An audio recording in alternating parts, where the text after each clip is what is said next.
जय श्री राम, जय जय श्री राम, हर हर महादेव। जय श्री कृष्णा। आज जिस प्रकार से अगर पूजा पाठ या जो कुछ भी लोग कर रहे हैं, आज पूजा पाठ भाव से कम और दिखावा में ज़्यादा हो रहा है। हर चीज़ एक ऐसे भीड़ में सब भाग रहे हैं कि खुद को पीछे छोड़ दे रहे हैं। दूसरे को पीछे छोड़ने के चक्कर में कब खुद को पीछे छोड़ दे रहे हैं उनको खुद पता ही नहीं।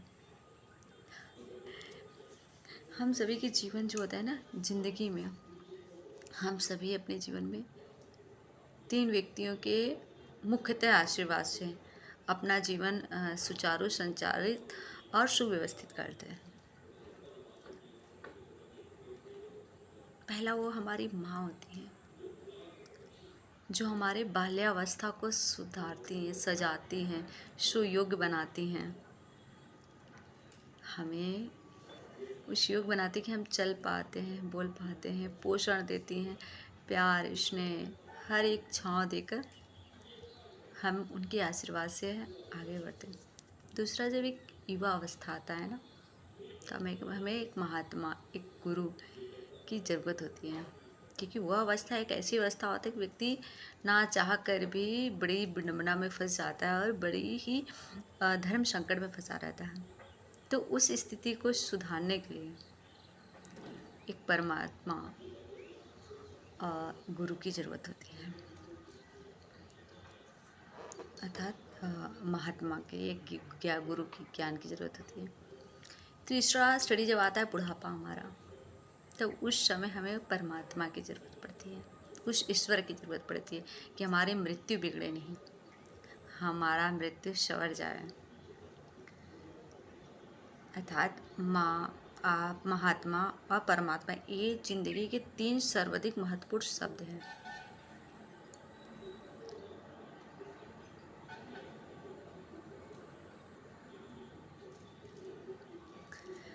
पर हम सबसे पहले इन्हीं तीनों को भूलते हैं। हम इन्हें समय के हिसाब से याद करते हैं। माँ, जब हमें दुख महसूस होता है, चोट लगता है, ज़रूरत पड़ता है तब। गुरु, जब हम किसी चीज़ में फंसते हैं तब। और ईश्वर, जब हमारा सब हाथ छोड़ देता है, हम अकेले पड़ जाते हैं, चारों तरफ से धर्म संकट होती है, अपना कोई नहीं होता, तब हम खुद के स्वार्थ में इतने विलीन होते हैं कि हम अपने आप को ही छोड़ देते हैं।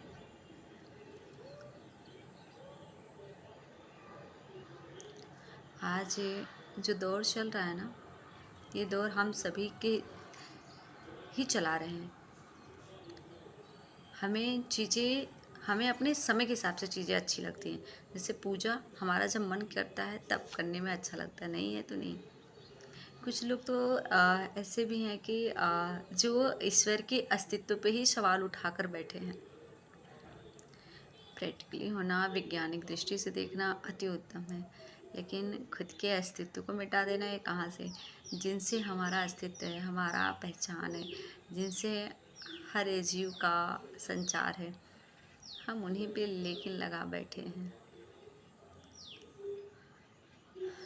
फिलहाल कोई किसी को मार्गदर्शन नहीं दे सकता, कोई किसी को सुधार नहीं सकता।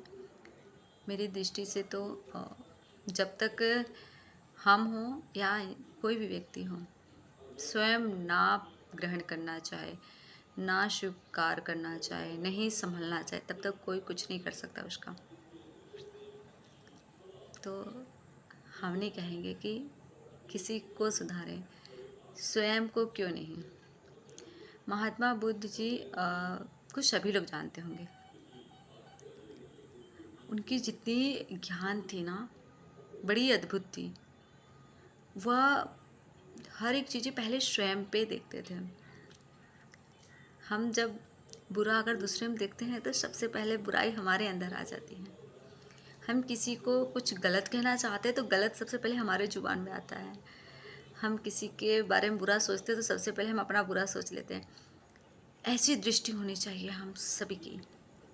और ये सत्य है, ऐसा नहीं है सत्य है, ये सत्य है। हमारे भाव दूसरे के लिए बदलते हैं, लेकिन उसका प्रभाव हमें स्वयं के जीवन में दिखता है। बस समझ जाएं तो ईश्वर कृपा है, नहीं समझते हैं तब भी ईश्वर की कृपा है, क्योंकि आगे बहुत कुछ होना है। पर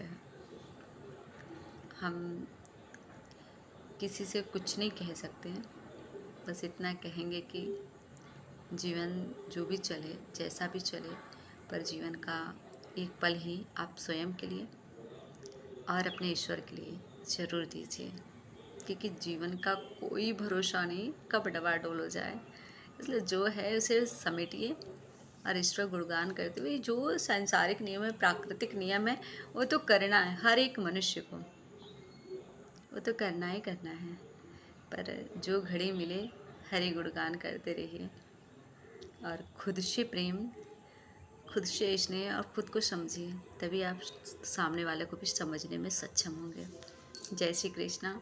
यदि त्रुटि हुई हो तो कोई क्षमा चाहते हैं। यदि अच्छा लगे तो कमेंट में एक बार हर हर महादेव जरूर लिखिएगा और अपनों के बीच में ज़रूर इस वीडियो को शेयर कीजिएगा। जय शिव शंभू, जय जय दीनानाथ की।